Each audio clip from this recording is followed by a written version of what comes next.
All right, so the EcoSport here has an 8-inch screen. This is going to be the home screen that you're going to be met with. Just ignore this. This is the protective film that comes on these things.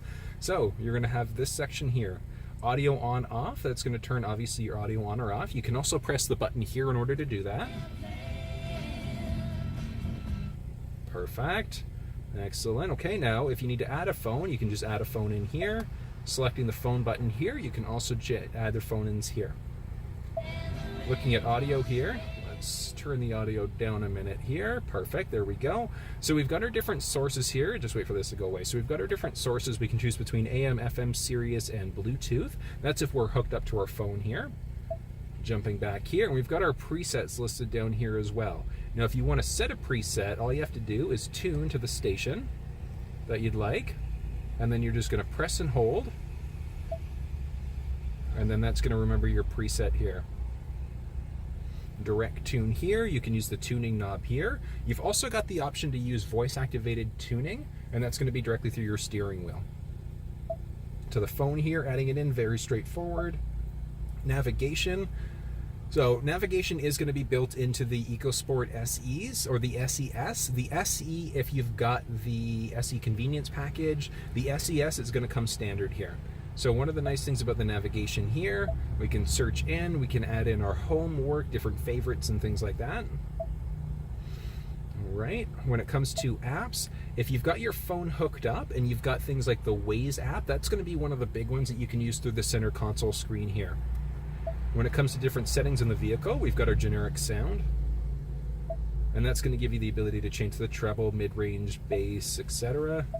Jumping into the clock setting, we've got our 12-hour or 24-hour module here. So we're currently on, let's go 24-hour mode versus 12-hour mode. We can see how that changed there.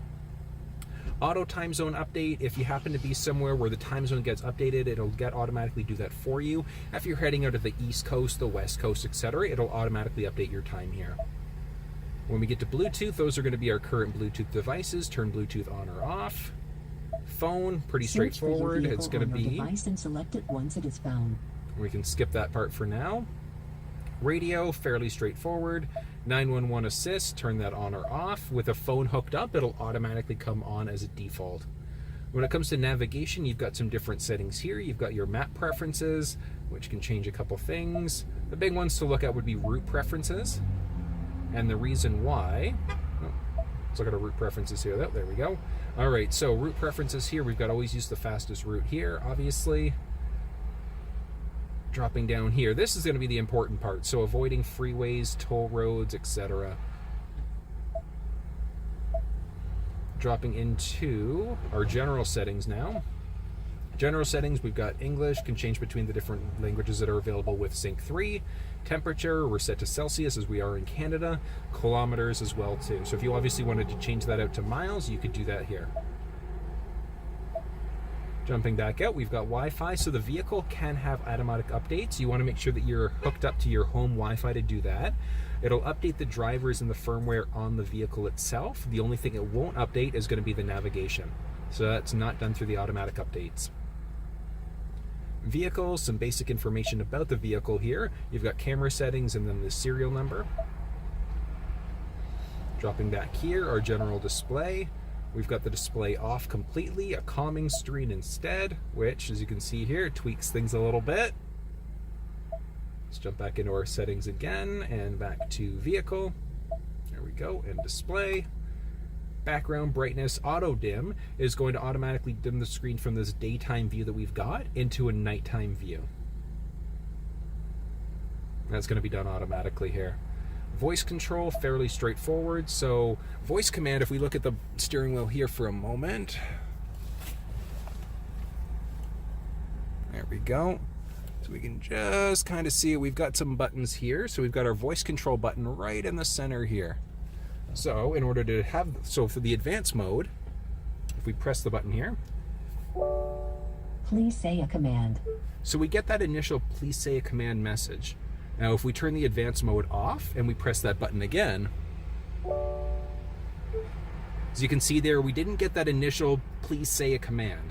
So we can make sure, I personally like the advanced mode. I recommend keeping that on. The phone confirmation, if you're making a phone call through the vehicle, it'll say, would you like to call this person? I do recommend keeping that one on just to make things a little bit easier. So we're gonna keep that on as a default. The voice command list, when you press the speaker button, this is gonna be the command list here. So it gives you an option to take a look at some of the different things that you can do. I recommend keeping the voice command on, at least until you get a hang of what the vehicle can do. We're going to go back here. One other interesting one I'd like to point out is Valet Mode. So if you've got your phone hooked up, people can see your text messages, your phone calls, and things like that, and be able to access your screen. With the Valet Mode entered, you create a 4-digit PIN, and it essentially locks the screen out, so you can't do anything with it. So we're going to set up a dummy PIN right now, make it very difficult, 1, 2, 3, 4. Perfect, confirm, 1, 2, 3, 4, and we're good. And as you can see here, the screen is completely locked out. I can't do anything on the screen until I re-enter that 4-digit PIN number, and it's unlocked the screen for me here. So it's a very, very useful feature to have if you do have your car valet parked, or if you just want to make sure from a security perspective that your vehicle is secure. Scrolling over one more time, we've got an ambient light setting, which is going to give us some ambient light throughout the vehicle. Unfortunately, it's the daytime right now, so you can't see any ambient light, but you've got a couple swatches that you can choose between the colors.